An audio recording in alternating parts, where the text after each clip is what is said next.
Ujambo na karibu tena mpendwa msikilizaji, mahali popote pale unapoendelea kusikiliza na kutegea sikio sauti hii. Hii ni sauti ya ndugu yako Imani Mchimba katika siri ya mambo yaliyofichika, na kwa ruhusa yake Loba Tite naja tena mbele zenu wapendwa wasikilizaji, na kipindi na mada hii ambayo tayari nzaliwa pia ambayo ni Zurula Sa ameshitoa kwetu, nami naja kuinukuu kama kawaida katika lugha ya Kiswahili. Ndugu zangu, kama jinsi unavyoona tema ya siku ya leo ambayo inahusu kifo cha Kaini, kwa sababu kipindi ambacho kuja yani kabla ya hiki ambacho kiko nyuma hapo tuliongelea kuhusiana na uzao wa Kahini. Nafikiri kwamba walio wengi hawawezi wakapenya, hawawezi wakajua. Sasa wengine walishangaa zaidi sana kuona namna gani uzao wa Kahini, mbona ni mambo ambayo hatuyajui zaidi sana.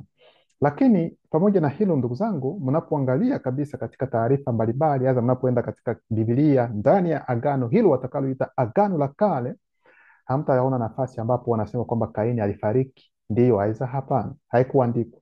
Kweli wataandika kwamba Abeli alifariki, wataandika kwamba Adamu alifariki, lakini hamtaona sehemu ambapo wamesema kwamba Kaini alifariki, aiza Eva alifariki. Sasa kama Eva haikuandikwa kwamba amefariki, alifanya kitu gani sasa? Je, alinyakuliwa aiza namna gani? Na tunapoongelea pia kuhusiana na Kaini, kama Kaini hakuandikwa kwamba alifariki aiza hakufariki, je, naye pia alinyakuliwa? Tukisema kwamba wao pia hata wakaona kwamba tukisema kwamba alinyakuliwa, wengine wanasema haiwezekani, hawezi akanyakuliwa. Kwa sababu ya nini? Kwa sababu kwanza yeye alikuwa chini ya adhabu, na mtu ambaye yuko chini ya adhabu hawezi akanyakuliwa. Kwa hiyo ndio maana watashindwa sasa kusema nini, watashindwa kuongea kusema ukweli kwamba kweli kwelikweli kama alifariki ndio haweza. Hapana, na kuna sababu mbalimbali ambazo zitawafanya wasiandike. Kwa nini? Kwa nini ikiwa Kaini kwelikweli alifariki ndio aiza? Hapana. Lakini kabla ya yote, kama jinsi mnavyojua, tutaingia katika vitabu viwili kwa siku ya leo. Tutaingia kwanza katika hii ni Biblia Lekala Tambale, ingawa imeshaanza kuona lakini kila kitu kiko sawa. Biblia Lekala Tambale ambacho ni kitabu hiki um, lakini ndani yake kuna kitabu, kuna siri, kuna kanuni ambacho ndani ya Biblia Lekala Tambale ndio hii ambayo ni Kalata Ndimsi. Yaani Kalata Ndimsi ni kanuni iliyofichika, yaani mambo ya siri yaliyofichika yanayopatikana ndani ya Kalata Mbale ambayo nimeenda kuonyesha hapa. Yaani ni hivi vitabu viwili ambavyo tutatumia kwa siku ya leo ili kwenda kutoa haya mafundisho kuhusiana na kifo cha Kaini. Je, Kaini alifariki ndio aiza? Hapana. Na Kaini jina lake halisi aliitwa nani katika ukweli, katika uhalisia huu tunao ujua uhalisia unaoonekana. Ndio maana kama kawaida mafundisho yetu huwa tunaingia katika vipengele mbalimbali. Kipengele cha kwanza tutaenda kuangalia kuhusiana na sababu. Sababu, kwa nini kipengele hichi tunakiita sababu? Kwa sababu tunajua kwamba ikiwa Kaini alifariki, lazima twende kuangalia sababu ya kufariki kwake, kwa sababu mtu yeyote anapofariki lazima utamuuliza amefariki kwa kitu gani? Sasa nini kilichomfanya huyu mtu afariki? Je, alikuwa mgonjwa? Je, alishtukizwa? Yani ni kifo cha kushtukiza tu? Haya, ilikuwa ni sababu ya kifo chake ni kitu gani? Ndio maana nasi pia, ili kwenda kutambua na kujua kwelikweli ikiwa alifariki, sasa kifo chake kilitokana na kitu gani, ni nini kilichosababisha hasa hicho kifo cha huyo mwanaume. Kwa hiyo kabla ya hayo yote, kuongelea hayo, natakiwa kutambua kwamba, ndugu zangu, wakati ndani ya Biblia za kisasa humo wanasema wakati Mungu alipomfukuza huyu Kaini, kabla ya kuondoka, yeye Kaini atamfunulia Mungu na kusema kwamba Bwana, wewe unanifukuza, lakini tambua kwamba mimi ninapoenda huko utakapoenda, yeyote anayeweza kuniona anaweza kuniua, anaweza kuniangamiza, anaweza kunitoa katika hali hii inayoonekana. Kwa hiyo kutokana na hilo, Mungu akamwambia okay, kwa sababu yeyote ambaye anaweza akakuona, anaweza akakuua, anaweza akakuangamiza, basi nitakuwekea alama, nitakuweka alama ili yeyote ambaye atakaye kukuta aza atakaye kutana na wewe asiweze kukuua hata kidogo. Kwa hiyo wanaposema yeyote, lazima muelewe vizuri. Wanaposema yeyote, yani ni mtu, ni mnyama, haiza hata ni roho au aliyeanguka, haiza roho ambaye hakuanguka, ni yeyote. Hilo mnatakiwa kulielewa. Kwa hiyo hawawezi, yani viumbe vyote haviwezi kumuua Kaini hivyo. Sasa waandishi wa Biblia za kisasa wao wakaona kwamba wasingelisema kwamba alifariki aizo. Hapana. Sasa wakisema kwamba alifariki namna gani? Labda wangeandika labda alizeheka akawa mzee ndipo akafariki labda na wakisema kwamba ndio nikasema kwamba wakisema kwamba aliokolewa, Swali litakuwa pale, ataokolewa namna gani wakati yeye mwenyewe alikuwa chini ya adhabu? Kwa hiyo hayo ni mambo ambayo yapo. Ndio maana sisi tunaingia katika kipengele cha kwanza ili kwenda kujua sababu ya kifo cha Pongise ni nini. Tunaenda katika kitabu cha Ebotedi sura yake ya kwanza mstari wa 349 hadi 350. Inasema hivi: siku moja, kwa kweli mnatakiwa kuelewa kwamba kitabu hiki cha Ebotedi aliyekiandika na anayetusimulia hii taarifa hapa ni Moto, mtu wa kwanza kabisa ambaye alikuwa ni mweusi, ambaye ndani ya Biblia za kisasa watambadilisha jina lake, wataita kwamba yeye ni Adamu au Adama, lakini tunajua kwamba mtu wa kwanza alikuwa ni mweusi, na mambo ya kiroho ni swala la rangi. Anaanza kuelezea hapa: siku moja Mawala, kuna mkato, mmoja wa wajukuu wa Pongise, kuna mabano, ambaye ni mmoja wa wazao wangu. Maanake ni nini? Yani wanaanza kuambia kwamba huyu Mawala ni mmoja, yani ni mjukuu wa Pongise. Na Pongise ndio nani? Pongise ndio yule ambaye wataita kwa jina la Kaini. Kaini alikuwa na mjukuu wake anaitwa kwa jina la Mawala, na Mawala ndio nani? Ndani ya Biblia za kisasa watamuita kwa jina la Lameki. Lameki ndiye Mawala ndani ya Biblia za kisasa, lakini jina lake halisi kabisa ni Mawala, na maana ya Mawala mtaenda kujua maana yake ni nini. Sasa Moto anasema kwamba ambaye ni mmoja wa wazao wangu alikuwa karibu na ziwa lililoko msituni, si mbali na nyumba yao ya kifahari iliyo na umeme. Tunasimama kwanza hapa. Kwa hiyo tayari Moto anaanza kutueleza namna maisha yalivyokuwa hapo awali, maana tunapohadisiwa kuhusiana na taarifa za gisi Afrika ilivyokuwa hapo awali, watatuonyesha kama vile sisi ni watu ambao yani hatujui maisha ni nini. Yani watu ambao labda tulikuwa tukilala tu kwenye miti za namna gani, nyumba ambazo ni za nyasi ambazo hatujui umeme ni kitu gani. Lakini hapa kwanza wanaanza kuambia kwamba katika wakati huo, yani kulikuwa teknolojia ya hali ya juu, umeme ambao hamwezi hata wakati huu kuwa nao kutumia kwa wakati huu. Kwa hiyo hapo tayari huyu Mawala alijikuta alikuwa karibu na ziwa, ambalo hilo ziwa lilikuwa katika msitu, lakini huu msitu pia na ziwa hilo halikuwa mbali sana na nyumba yao, ambayo ilikuwa ni nyumba nzuri, nyumba ya kifahari, nyumba ambayo ina umeme, kila kitu. Ghafla aliona mnyama.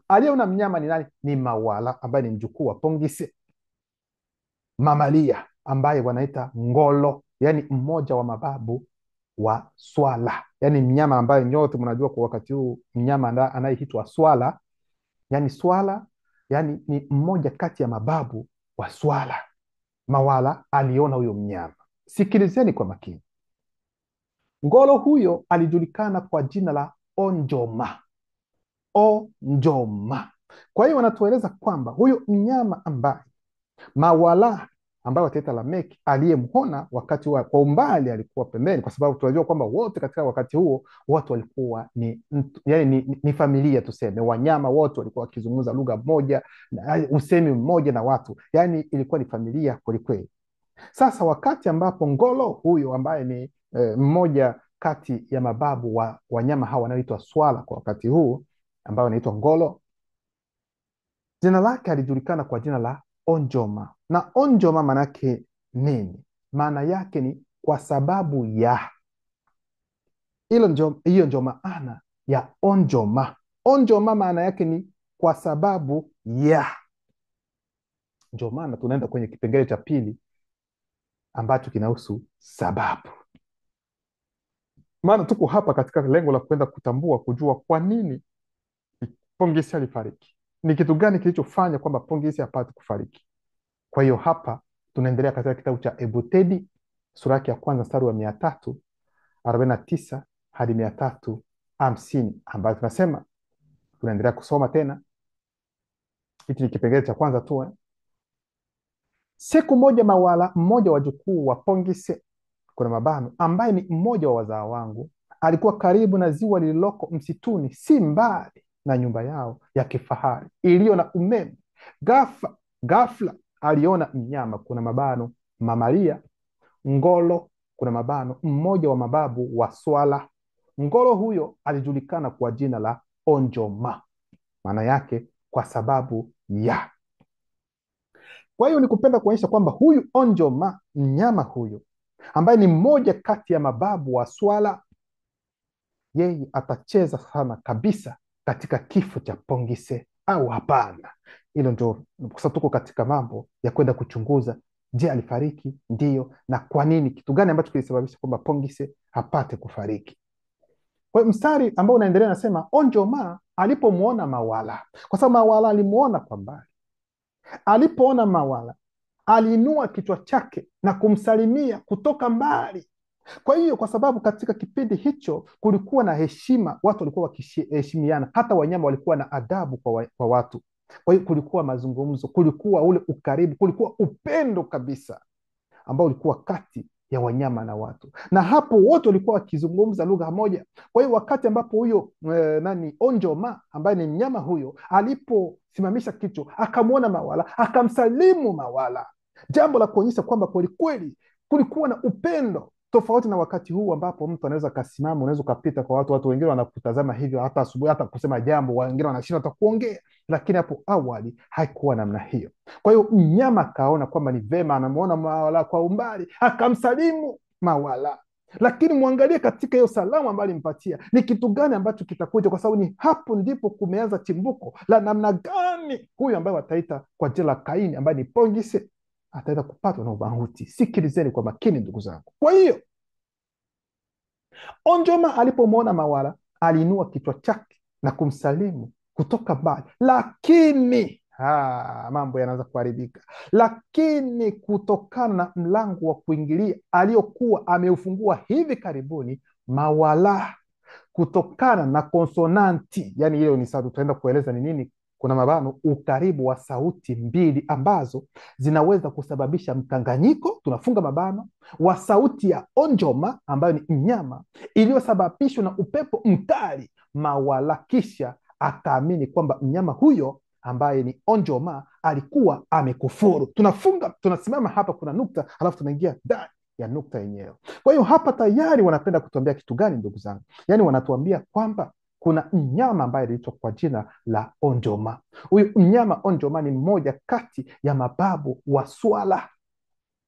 Alipomwona Mawala akamsalimu kwa umbali, lakini Mawala kwa sababu alikuwa na umbali na kati yao kulikuwa kunapita upepo, na huu upepo uliingiza aina nyingine ya sauti mbalimbali kulingana na upepo. Na tena Mawala alikuwa na mlango ambao alikuwa ameufungua. Mlango anaofungua maana yake ni alikuwa na kitu ambacho si kizuri, tuseme, ambacho alikitenda, yani mlango mbaya. Sasa wakati alipomsalimu kwa umbali, kwa sababu ya upepo mkali, yeye akasikia maneno mengine tofauti, akafikiri kwamba huyo mnyama ambaye ni Onjoma kwamba anakufuru, yani ametoa maneno ya kukufuru, wakati yeye Onjoma alimsalimu tu kama jinsi mtu anaweza kumsalimu ndugu yake. Sasa hapo ndipo matatizo yakaingia, na mnajua kwamba katika kipindi hicho na hata wakati huu, kitendo cha kutoa maneno ya kukufuru, yani ni kifo cha kiroho. Kifo cha kiroho, nasema kifo cha kiroho kwa sababu ni kitu ambacho ni hatari sana. Ndio maana kitabu cha Nginya ambayo tuita Ezekieli sura yake ya 14 mstari wa 8 hadi 9 nasema, mwana wa moto, ikiwa mwanamume au mwanamke atatenda dhambi zidi ya neno la Teteh kwa kutenda makufuru, na kama kungekuwa na miongoni mwake wanaume hawa watatu walioanzishwa, yani Wumse ambayo utaita Nuhu, Mukaisedi ambaye ni Danieli, na Temuse ambaye ni Ayubu, wangeokoa nafsi yao kwa haki yao, asema Mutatedi, lakini mkufuru angehonja kiroho fumbo la zabibu za kifo. Kwa hiyo hapa wanatuonyesha kwamba yani mtu anapokufuru, unatoa maneno ya kufuru, yani wewe kabisa kifo chako ni kifo cha kiroho tu, yani utafariki kiroho kabisa. Ndio maana kitendo hicho kilimchanganya sana Mawala, kusikia kwamba namna gani Onjoma ambaye ni mnyama huyu amekufuru namna hii, lakini kumbe yeye hakusikia vizuri kutokana na upepo mkali, na tena alikuwa na mlango ambao umefunguka. Mwenzake anamsalimu, yeye anafikiri kwamba anafanya nini, kwamba amekufuru. Ndio maana kipengele cha pili sasa ni mkanganyiko. Ebotedi sura ya kwanza mstari wa 351 hadi 356 nasema, Mawala katika mkanganyiko wake alienda kuripoti hili kwa Pongise. Ili kufafanua shutuma hii, Pongise aliamua kwenda kumwona Onjoma mnyama ili aweze kujieleza. Kwa hiyo wakati ambapo Mawala aliposikia hivyo, kwa mujibu wake kwamba alitoa kufuru, maneno ya kufuru, basi akatumia busara ya kwenda kumwona babu yake ambaye ni Pongesi, ambayo wataita kwa jina la nani, la Kahini. Lengo likiwa nini? Kumwambia kwamba babwe, yani Onjoma alikuwa mbali kule, ameongea maneno ya kufuru kabisa, na mimi nakuja ili tujue ni kitu gani ambacho huyu mtu huyu nani huyu mnyama ambaye ni Onjoma anatakiwa kufanyiwa, tutamfanya namna gani? Kwa hiyo Pongise, ili kuonyesha kwamba alikuwa mtu ambaye ameendelea sana kiroho, kwa sababu Pongise ambaye wanayotuonyesha ndani ya Biblia za kisasa ambao wataita Kaini, sio huyo ambaye mtamwona kwamba hana akili, yani hana busara, mlala hoi ambaye yupo tu, yani yupo tu, wakati unajua kwamba huyu mwanaume alijenga jiji. Mtu anajenga jiji lakini anaambiwa kwamba yeye atakuwa hana makao kamili, wakati umejenga jiji lote ni la kwako tu hilo jiji. Kwa hiyo akatumia busara kusema kwamba okay, sijakataa ulichokiongea mjukuu wangu Mawala, hicho ndio kitu, yani hicho, lakini alipenda sasa kufanya nini? Kusikia upande mwingine, kwa sababu kuna mtu ambaye, na haya ndio matatizo ambayo wengi wanaingia ndani. Unaweza ukapewa taarifa kwamba fulani amefanya hivi, na moja kwa moja kusema huyo ni mbaya, kwa nini amefanya hivi? Unaweza kuongea mambo mengi, lakini hekima ya neno inatuambia kwamba unaposikia jambo hili, sikiliza na upande wa pili, ili upate kwelikweli usahihi wa mambo ambayo yalitendeka. Usisikie tu huku na kusema kwamba ni hivi. Hapana, sikiliza upande mwingine. Hiyo ndio hekima ambayo tunaomba kuzirisha, na hichi ndio kitu ambacho Pongise alichokifanya. Halafu akapenda sasa waende kumtafuta Onjoma ili angalau awezi kujieleza, ili waweze kwelikweli Onjoma haya mambo ya kufuru ambayo Mawala ameyasema kweli ni ukweli aza namna gani, ili kwamba apate kujieleza yeye mwenyewe, kwa sababu kulikuwa heshima, walikuwa wanaheshimu pia wanyama wote, walikuwa kama familia moja, wanaongea lugha moja. Basi siku iliyofuata asubuhi na mapema, wakati wa machweo, Pongise alienda na Mawala na Dibokimene kwenye msako. Tunasimama kwanza hapa, ina maana kwamba baada ya siku iliyofuata sasa ndipo Pongise akajiandaa pamoja na Mawala ambaye ni mjukuu wake, lakini pia na mjukuu wake mwingine ambaye anaitwa kwa jina la Dibokimene. Dibokimene ndio alikuwa mdogo wake wa Mawala. Kwa hiyo wakawa pamoja ili waende kwenye msako. Huu msako ni namna gani? Sio kwamba ni kwenda kuwinda mnyama ili kupata kumuua, aidha kwenda kuwinda mnyama katika lengo hilo la kwenda kumla. Hapana, yani huu msako utamaanisha jitihada, aidha utafutaji, yani kumtafuta yuko wapi. Sasa ndio maana anasema hapa, yaani kukutana na Onjoma mnyama. Hili ilikuwa ni kwa ajili ya kumkamata, kuna mkato, si kumuua. Hapana, yaani lengo halikuwa kwamba kumuua, hapana, bali kumshika ili aeleze kile ambacho kilitendeka kulingana na maneno ambayo Mawala aliyoyatoa. Wakati huo watu walikuwa na uwezo wa kuona pamoja na wanyama wengine katika sehemu zenye mwanga hafifu. Walipokuwa wakitembea kuelekea msituni, pia wakiwa na visu vikubwa na mikuki, Pongise alihisi kiroho msukosuko wa nyota. Kwa hiyo Pongise alikuwa mtu ambaye ameendelea sana kiroho, na wakati walipokuwa sasa wakienda msituni katika lengo la kumtafuta Onjoma ambaye ni huyu mnyama kwa mujibu wa Mawala aliyekufuru, Pongise alihisi mabadiliko, yaani alihisi kiroho msukosuko wa nyota, yaani nyota kama vile kumekuwa na msukosuko kati ya nyota, na hapo tayari akaelewa ni kitu gani ambacho kitaendelea, kwa sababu alihisi kwamba hapa kuna jambo ambalo litatokea ambalo si nzuri, lakini aliweka hili katika ufahamu wa moyo wake. Kwa hiyo hakuwaambia wajukuu wake, kwa sababu anajua akiwaambia huenda wanaweza wakawa na woga, wakashangawa, hawajui ni kitu gani ambacho kitatokea. Kwa hiyo ndio maana akaweka ndani ya ufahamu wa moyo wake bila kuongea chochote. Kipengele cha tatu, uwezekano wa kukutana. Uwezekano wa kukutana. Uwezekano wa kukutana na nani? Mstari wa 356 nasema walikuwa wamejihami, kwa sababu tumesoma kwenye mstari wa 354 nasema kwamba walipokuwa hapana, hiyo 353 inasema tukienda mbali inasema kwamba siku iliyofuata asubuhi na mapema, wakati wa machweo, Pongise alienda na Mawala na Dibokimene kwenye msako, yaani kukutana na Onjoma mnyama. Hii ilikuwa si kwa ajili ya kumkamata hii ilikuwa kwa ajili ya kumkamata na si kumuua. Lakini wanatuambia kwamba wakati huo walikuwa wamejihami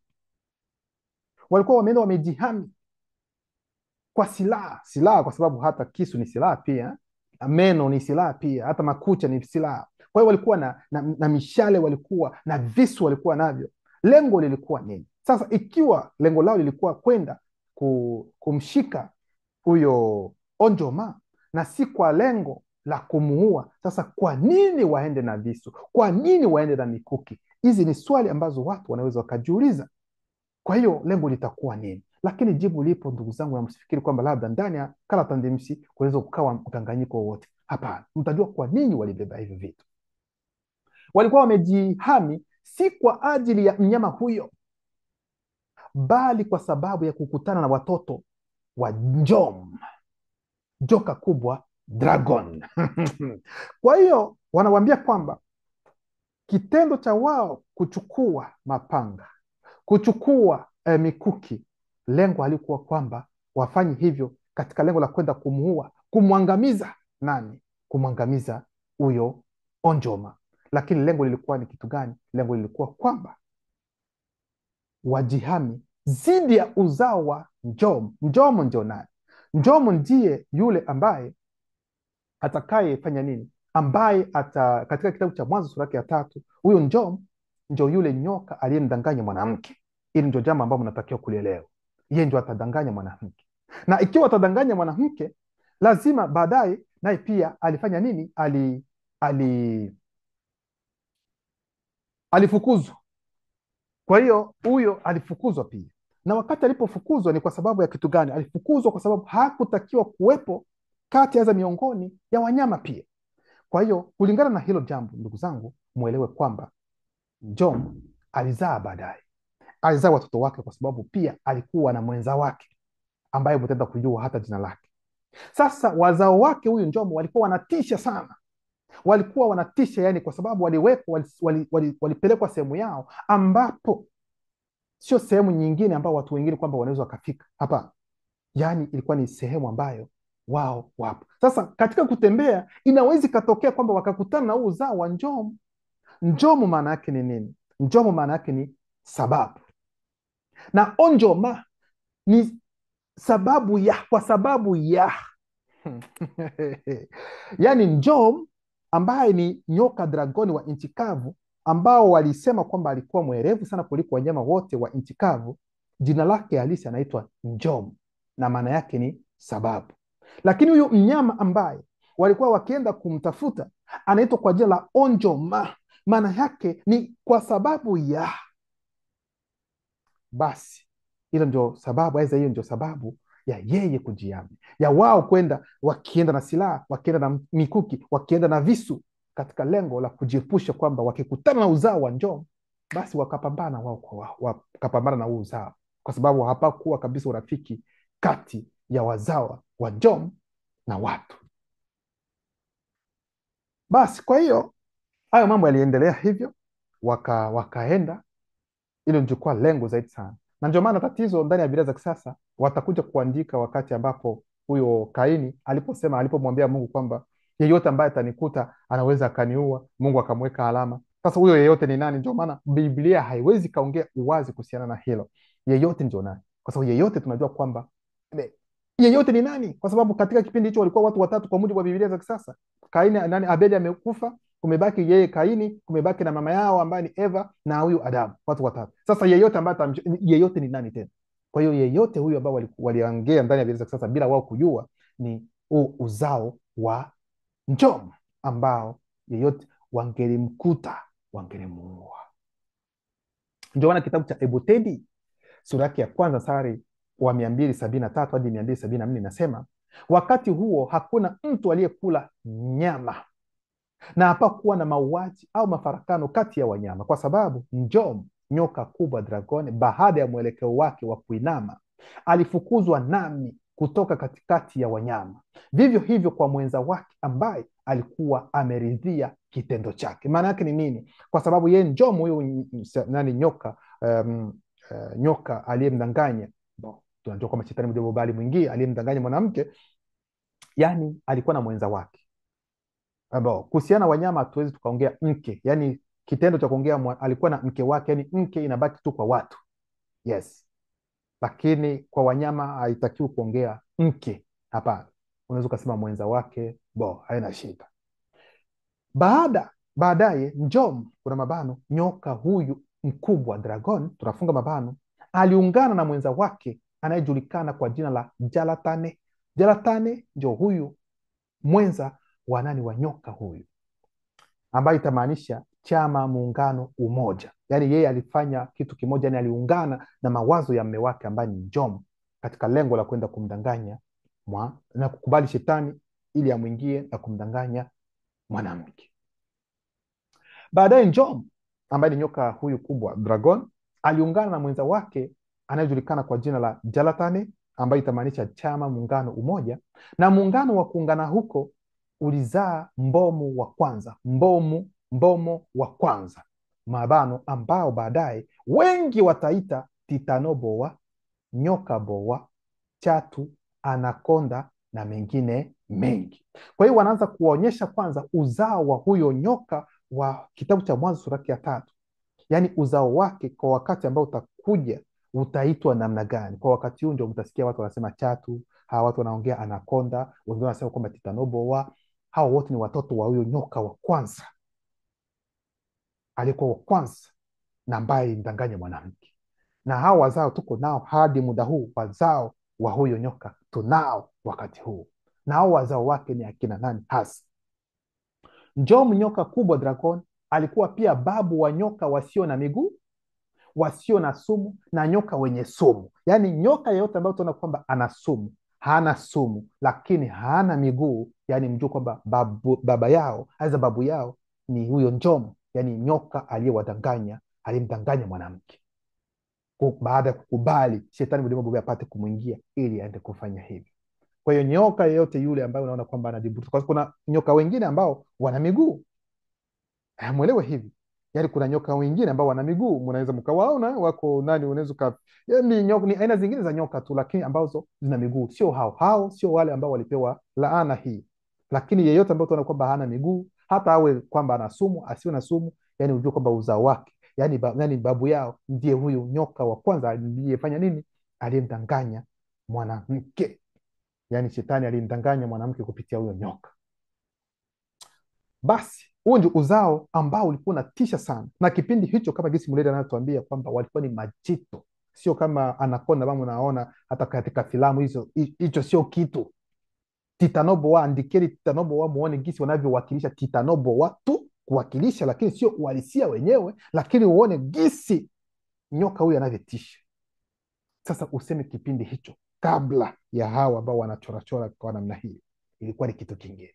Ndio maana tunaenda kwenye kitabu cha Ebutedi tena sura ya kwanza sura 357 hadi 361, inasema walipofika msituni, akina nani? Kwa sababu walienda Pongise, alienda wajukuu wake ambao ni Mawala na Dibokimene mdogo wa Mawala. Walipofika msituni Pongise, Mawala na Dibokimene, walimwona Onjoma, yani mnyama kutoka mbali, na wakagawanyika ili kumkaribia na kumleta ziwani msituni. Kwa hiyo wakati walipoingia katika msitu wakamwona Onjoma, wanaona yule mnyama ambaye wanatafuta ili kwamba wamshike aje ajieleze kweli kweli aliongea hayo maneno aza namna gani. Sasa ili kutomtisha Onjoma mnyama huyo, ili kwamba huyo mnyama asipate kutishika, kwa sababu walikuwa watatu na walikuwa na silaha, Pongise alienda upande wake, huku Mawala na mdogo wake Dibokimene wakienda pamoja. Hapa nafikiri mnaelewa vizuri. Kipengele cha 4, mkosaji. Muda fulani baadaye, Mawala na Dibokimene walimkaribia Onjoma, yani mnyama huyu, polepole nyuma ya kichaka kinene, kwani Mawala na Dibokimene waliamini Onjoma mnyama alikuwa na hatia ya kufuru. Sikiliza kwa makini. Kwa hiyo yani Mawala na Dibokimene waliamini kwamba huyo Onjoma alikuwa yani mkosaji kabisa, yani alikuwa na hatia ya ajabu kwamba alikufuru, kwa sababu ndani ya mabano wanasema Dibokimeni alikuwa ameamini maneno ya Mawala kaka yake mkubwa. Kwa hiyo ndugu zangu, fanyeni angalisho na maneno ya kusikia bila hata kuchunguza. Kwa hiyo mdogo yeye hakukuwepo wakati ambapo Mawala aliposikia kwamba Onjoma alitoa maneno ya kufuru. Yeye Mawala hakuwepo. Sikilizeni kwa makini. Yeye mdogo wake Dibokimene hakuwepo. Yaani alikuja kuelezwa tu na kaka yake kwamba huyu Onjoma alikuwa mbali, alafu akatoa maneno ya kufuru. Anaweza kukufuru bila hata kuulizia. Lakini Pongise yeye anasema sijakataa kile ambacho umeongea, lakini twende kwanza tumsikilize naye pia kama ni hivyo ilivyo. Lakini mdogo wake bila kuuliza, yeye akakubaliana kwamba ni hivi, kwa sababu kaka yake ameongea, basi itakuwa ni ukweli. Mara tu Mawala na Dibokimene walipokaribia sana Onjoma, yani mnyama huyo, Onjoma alihisi mara moja uwepo wao. Wakati alipohisi uwepo wao, nyinyi mnafikiri namna gani? Atatulia tu. Kisha Mawala na Dibokimene walitoka haraka kutoka kwenye vichaka kuelekea Onjoma mnyama. Mawala alichukua upande wa kulia na mdogo wake Dibokimene alichukua upande wa kushoto. Wakapiga kelele kwa sauti kubwa, Onjoma wewe ni mkufuru, Onjoma wewe ni mkufuru. Sasa mnyama aliposikia hivyo, hata wewe mwenyewe utafanya namna gani? Hapo utakimbia tu, utakimbia, kwa sababu mwelewe kwamba hata kipindi hicho wanyama walikuwa wanajua ni kitu gani ambacho kilitendeka hapo awali. Maana tayari wanajua kwamba kuna kifo ambacho kilitendeka. Wanajua kwamba Pongise alikuwa tayari ameshamuua mdogo wake ambaye ni Mudiwe. Wanajua kwamba Mudiwe pia aliwahi kuua mnyama mwingine ambaye anaitwa kwa jina la Kweledi ambaye ni mwanakondoo. Mnaona? Kwa hiyo mnyama akakumbuka, sema hapa mimi naanza kuitwa kwamba ni mkufuru. Hapa hakuna aliye. Alafu tena akawaona wana silaha, yani wana visu, wana nini, bila uoga, moja kwa moja kaingia kwa Onjoma. Ndio maana kitabu cha Bebotedi sura ya 11 mstari wa kwanza nasema, wakati huo wakazi wote wa dunia walikuwa wakizungumza lugha moja na kutumia maneno yale yale na lafudhi ile ile. Kwa hiyo wakati ambapo Dibokimene pamoja na kaka yake ambaye ni Mawala walipoongea kwamba nani Onjoma mkufuzi, wanasema namna gani? Yes, mkufuru, tuseme hivi, Onjoma wewe ni mkufuru, yani mtu ambaye anakufuru, wewe ni mkufuru, wewe ni mkufuru. Yani Onjoma alisikia, kwa sababu ni lugha ambayo wote walikuwa wakizungumza, na hicho kitu kilimfanya apate kuhisi uoga. Ndio maana kitabu cha Eboteli sura ya kwanza mstari wa 362 nasema, Onjoma mnyama akiwa ameogopa alianza kukimbia na kwenda nyuma ya vichaka vya ziwa. Kwa hiyo hata wewe mwenyewe hauwezi ukasimama au jue lengo ni nini hasa, kwa sababu kweli ingawa kulikuwa amani, lakini mambo yaliyotendeka hakuna mtu ambaye amesahau, naye pia hajui kile ambacho kinaweza kumtokea. Kwa hiyo hapo akakimbia, Onjoma akakimbia. Alikimbia kwa nini? Kwa sababu anajua kwamba kuna mambo kadhaa yalipotendeka, na wakati ambapo Pongise alipozaliwa kuna hali ambayo ilitokea kwa wanyama, kuna kitu ambacho wanyama walihisi, na hilo jambo hilo haliwezi likatoka katika ufahamu wa wanyama. Ndio maana kitabu cha Beboteli sura ya 4 mstari wa 2 nasema, Pongise alipozaliwa anga hewa ilikuwa nzito, wanyama waliokuwa karibu waliogopa. Ishara kubwa ilionekana katika ulimwengu, na tazama, ulikuwa ukuu uliotukuka mashuhuri. Kulikuwa na zoruba kubwa sana, na bahari ilifanya misukosuko nyingi. Kwa hiyo wakati ambapo Pongise alipozaliwa, hata wanyama ambao walikuwa kando kando hapo sehemu ambapo walizaliwa walipatwa woga, kwa sababu kama vile ni kitu ambacho walihisi mapema kwamba kitatokea kati ya watu na wanyama, kutakuwa uhasama ambao utakuwepo kwa wakati ambao utakaokuja.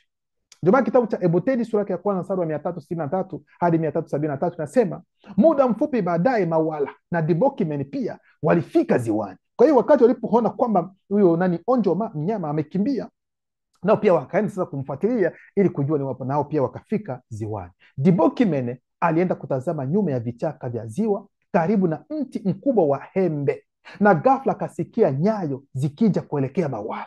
Kwa hiyo wakati walipoenda akaanza kusikia kwamba kuna watu, yani kuna nyayo ambazo zinaelekea kwa kaka yake Mawala. Dibokimene alirudi mara moja kumwona Mawala kwa njia ya mkato. Kwa hiyo alikata kwenye njia ya mkato ili kwenda kumwambia kaka yake na kumwona. Mara tu Dibokimene alipokuwa karibu na Mawala, nyayo alizosikia karibu na mti mkubwa wa embe zilizidi kuhisiwa upande wao. Kwa hiyo upande ambapo wapo yeye Mawala na yeye Dibokimene, yani wanasikia kabisa kabisa kwa hizo hatua zinaendelea kusogea. Kisha mara tu alipoona kidogo ni nani alikuwa akitengeneza nyayo, kivuli kilitoka kwenye vichaka. Ingawa Mawala alikuwa na uwezo wa kuona kama vile wanyama wengine katika sehemu zenye mwanga hafifu, Dibokimeni hakumwona waziwazi yule aliyewakaribia kwa mbali. Kwa hiyo ni nyayo tu, lakini walikuwa bado hawajaona. Yani waliona kivuli tu kwanza kilianza kuonekana, ili kwamba muhusika mwenyewe apate kuonekana ni nani. Je, ni nyama ambao wanatafuta, aidha ni nani hasa? Sikilizeni kwa makini kile ambacho kilitendeka.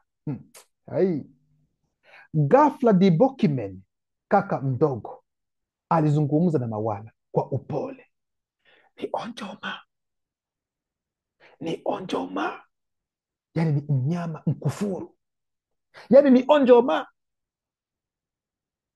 Mawala aliposikia haya, kwa sababu ya mlango wake ulio wazi, aliamini wakati huo huo kwamba Dibokimene alikuwa akizungumza kuhusu mmoja wa wazao wa Njom, joka kubwa dragon. Yani unaona mlango ambao alikuwa ameufungua yeye Mawala, mdogo wake amekuja kumwambia kwamba ni nani? Ni Onjoma. Yeye anafikiri kwamba ni mzao wa Njom, yeye anafikiri kwamba ni Njom, aidha ni uzao wa Njom, ndio wanasema yani mmoja kati ya watoto wa Njom. Hivi mnasikia gisi ilivyo?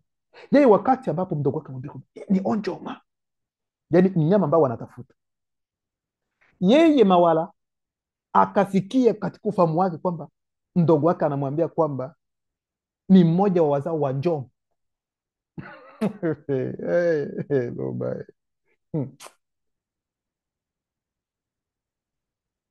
Mara moja alichukua kisu kikubwa na kukitupa kwa nguvu kuelekea umbo lililo karibu na kichaka.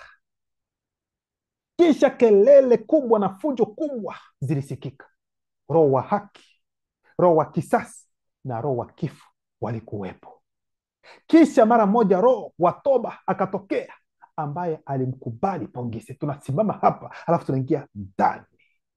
Aluba. Huyu anayeelezea historia hapa ni moto mwenyewe. Wakati ambapo hilo jambo lilipotokea, yaani kulitokea roho hizi zote ambazo tumetaja hapa, na mtajua kwa nini hizi roho zilijitokeza wakati huo.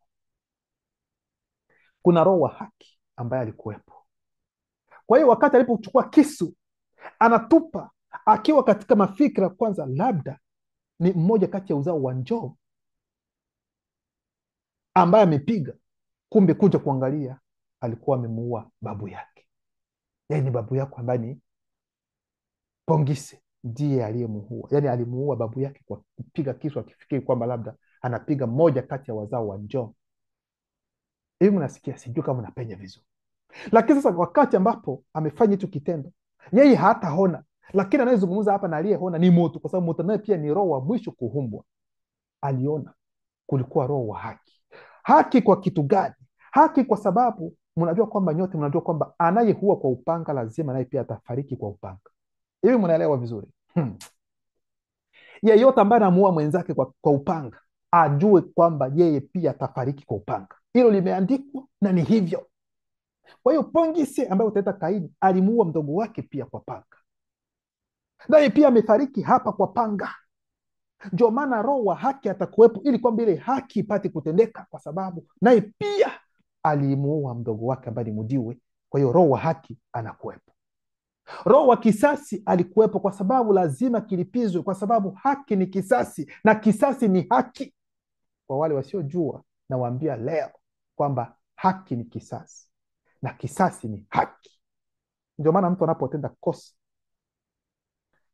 ili kwamba apate kuadhibiwa, inatafutwa kile kitu ambacho kitakuwa sawasawa na kile kitendo alichokifanya, ili kwamba kiwe kwenye balance. Lakini tatizo ni kwamba haki katika ulimwengu huu haiko haki ambayo iko sahihi.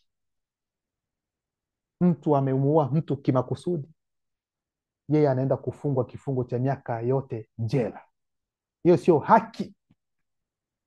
Hivi sijui kama unaelewa vizuri. Hiyo sio haki hata kidogo.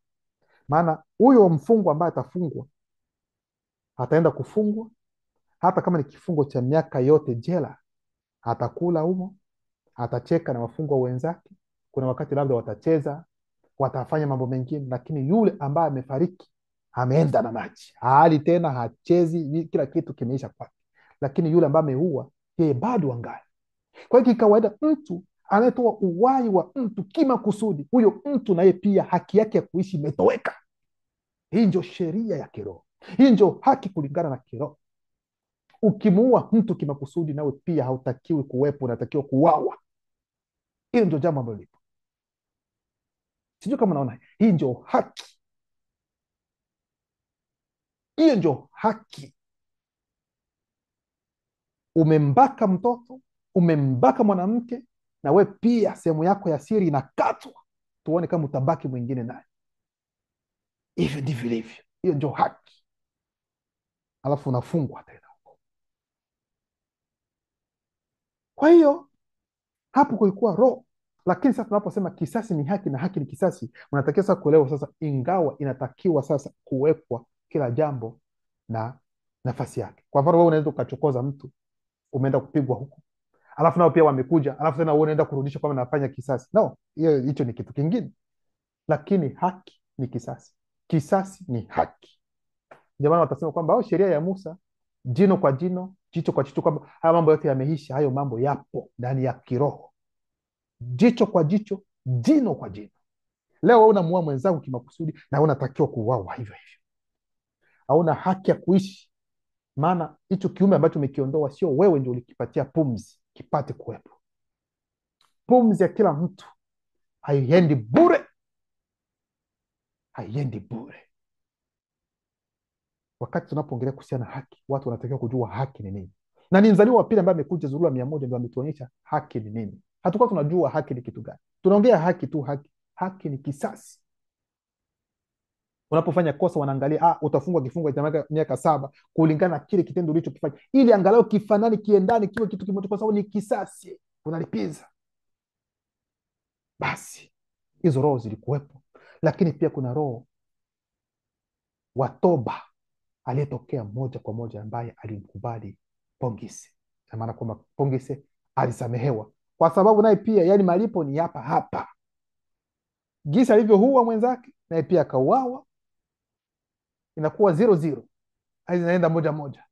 Kwa hiyo hawezi akaenda kuungua, gisi wanavyosema kwamba shindi Kaini anaungua. No, atakuwa tayari ameokolewa, kwa sababu kila kitu kimelipwa hapa kwake. Simaanishi kwamba wale wengine ambao watafariki kwa namna hiyo kwamba nao pia wataokolewa, sijamaanisha hivyo. No. Sasa Mawala akaua babu yake bila kukusudia. Mawala na mdogo wake Dibokimeni walipokaribia kuona kama kweli alikuwa onjoma, yani mnyama, kwa ajili ya Dibokimeni, kwa sababu Dibokimeni yeye alimwambia kaka yake kwamba hey, ni onjoma. Kwa hiyo wakati alipotupa kisu, hata yeye Dibokimeni atashangaa, kaka yake anafanya namna gani, kwa sababu sisi hatukuja kufanya nini, kuua huyo mnyama. Kwa hiyo Dibokimeni yeye anapokuja kuangalia ni nani ambaye aliyepata hilo tatizo, yeye atafikiri labda ni onjoma, yule mnyama ndiye ambaye kaka yake labda ameua. Na kwa Mawala, mmoja wa wazao wa Njom, na yeye Mawala anaenda kuangalia labda sasa tuangalie ni nani ni mmoja wa wazao wa Njom, yule nyoka kubwa dragon. Mawala alishtuka kabisa, aliingia katika hali ya kuchanganyikiwa na kutoa vilio vikubwa vya hofu na maumivu. Kuna mabano, roho wa sheria alikuwepo.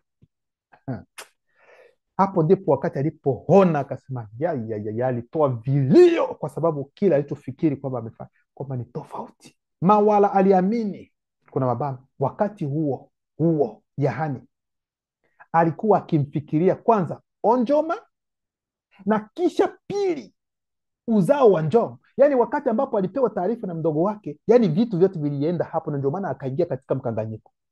Yani moja kwa moja yeye alifikiri kwanza kuhusiana na onjoma, anaweza kuwa onjoma, lakini moja kwa moja dada itakafikiri kwamba boom, huyu atakuwa ni uzao wa Njom.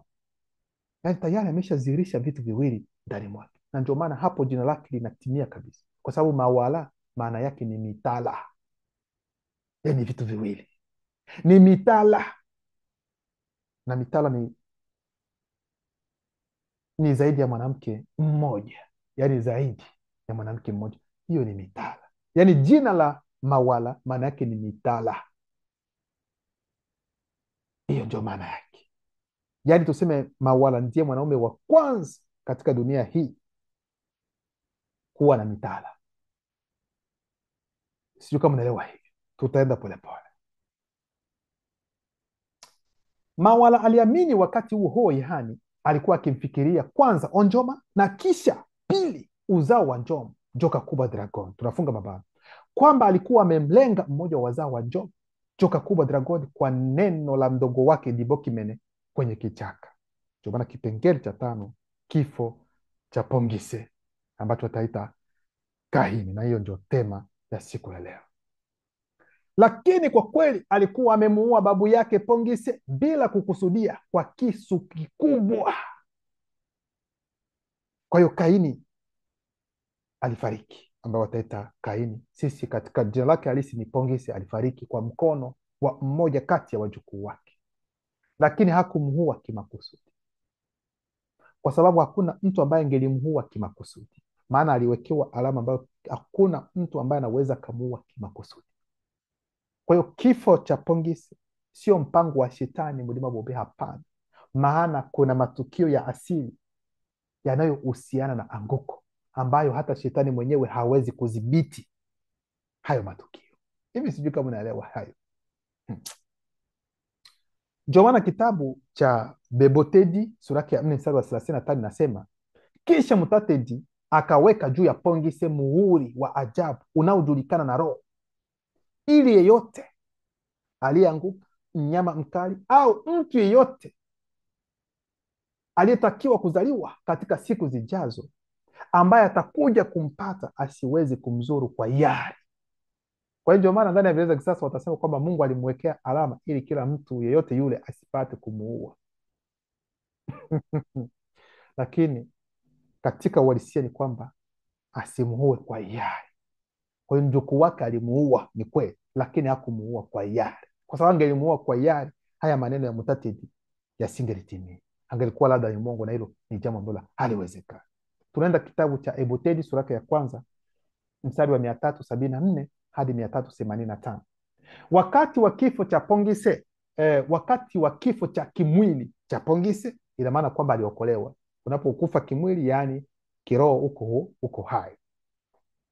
Wakati wa kifo cha kimwili cha Pongise, mimi moto pia niliona kamba yake ya fedha, yani kiungo kinachounganisha nafsi na mwili, iking'olewa, kuna mabano, kuvunjika, tunafunga mabano, mkato, pamoja na kiungo cha ajabu kinachounganisha nafsi na roho.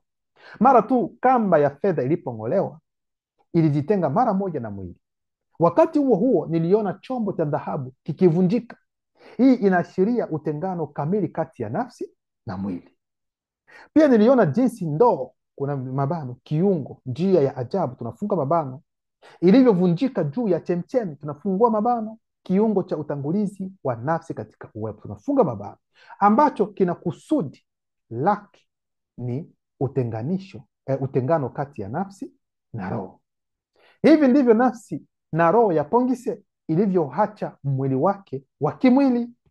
Mimi moto niliona na mluluma, yani malaika mwenye nguvu akitokea na kusafirisha nafsi, kuna mabano, lakini kwanza roho yake, tunafunga mabano, ya Pongise alileta kwenye makao ya walio hai, mundima kwedi, yani makao ya wafu yaliyohifadhiwa kwa ajili ya walioanzishwa, huku nikisubiri mimi moto nisafirishwe kutoka kwenye uhalisia unaoonekana. Kabla ya hapo niliona kuna mkato nyuma ya namululuma, yani malaika Dibao mwenye nguvu, yani Ofanim, akitokea na kusafirisha roho ya Pongise, akaipeleka kwenye mahali halisi pa ufahamu wangu wa kwanza, ambayo ni roho yangu zaidi ya masafa ya juu katika mojawapo ya makao ya hali isiyoonekana. Alipoona kwamba alikuwa amemuua babu yake, huyo ni nani? Ni Mawala mwenyewe, bila kukusudia, Nitarudilia tena. Alipoona kwamba alikuwa amemuua babu yake mwenyewe bila kukusudia, Mawala alikasirika sana. Kuna mabano, bila kukusudia alitembea kwenye njia ya uanzishwaji ya roho wa ghadhabu, tunafunga mabano, na kumrukia mdogo wake Dibokimene kwa kisu kingine kikubwa na kumuua kwa ghadhabu yake. Roho wa kifo na roho wa ghadhabu zilimkataa. Maana yake ni nini? Yaani wakati alipoona kwamba amemuua babu yake ambaye ni Pongise, ndipo akamgeukia mdogo wake tena na kumuua mdogo wake, kwa sababu kwa mujibu wake mdogo wake alimdanganya. Sijui kama unaona hilo. Mdogo wake yeye alisema Onjoma, yeye akafikiri kwamba ni mzao wa Njoma. Sasa anakasirika tena, anachukua kisu kingine na kumuua mdogo wake ambaye ni Dibokime. Mwangalie kifo cha Dibokime, amekufa bila, yani amekufa, haya mambo hayakumuhusu hata zaidi sana, lakini haya mambo ya kukubali tu, mtu anaongea na hujachunguza vizuri, naye pia anakuja kufa hivyo hivyo. Kwa hiyo mimi na Muto kuna mabano niliona pia kiroho, tunafunga mabano. Kutoka nyumbani kwetu tulihisi kupasuka, tuna mabano, yani kifo cha mwana wetu, yani mwanetu Pongise. Ghafla Mutatedi alimtokea Mawala. Mawala aliogopa sana na akaanza kutetemeka. Mutatedi akamwambia, wewe pia umeonja tu, marufuku. Tendo la kuchukiza ulilofanya litaonyesha kinyume cha umoja katika hali inayoonekana, ambacho ni jina lako mwenyewe. Maana yake ni nini? Yaani jina lako wewe ambalo ni Mawala, hiyo ndio itasababisha mitaala iwepo katika dunia hii. Ikiwa watu wataanza kuoa wake wengi, ni kwa sababu ya wewe Mawala. Hivi sijui kama unaelewa vizuri. Mawala maana yake ni mitaala.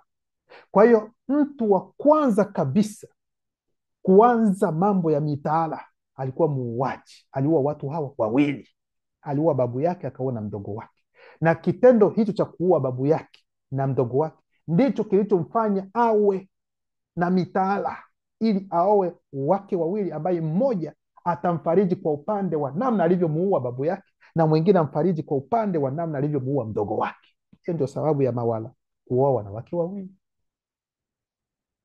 Nikupenda kuambia kwamba yeyote hata kwa wakati huu ambaye anaoa mitaala na wanawake zaidi ya mmoja, yaani wao pia ni wauaji, lakini kiroho, kwa sababu kuna kitu ambacho wanakiua bila hata wao wenyewe kujua kwamba wanakiua, kwa sababu muuaji wa kwanza alikuwa muuaji, yaani tuseme wa kwanza kuwa na mitaala alikuwa muuaji, na nyinyi pia mnachukua njia yake, nanyi pia ni wauaji, lakini kiroho, sio kimwili, kwa sababu kuna kitu fulani ambacho kunakiua. Aliye na ufahamu wa kufahamu apate kufahamu, lakini utahukumiwa katika mizani wa ufahamu wa kina, hii kabla ya kiungu kuachana na hali inayoonekana, kwani matendo yako ya sasa pia yatatajwa na kuwekwa alama katika sheria 77 za kichawi zitakazojitokeza katika wakati unaojulikana nasi.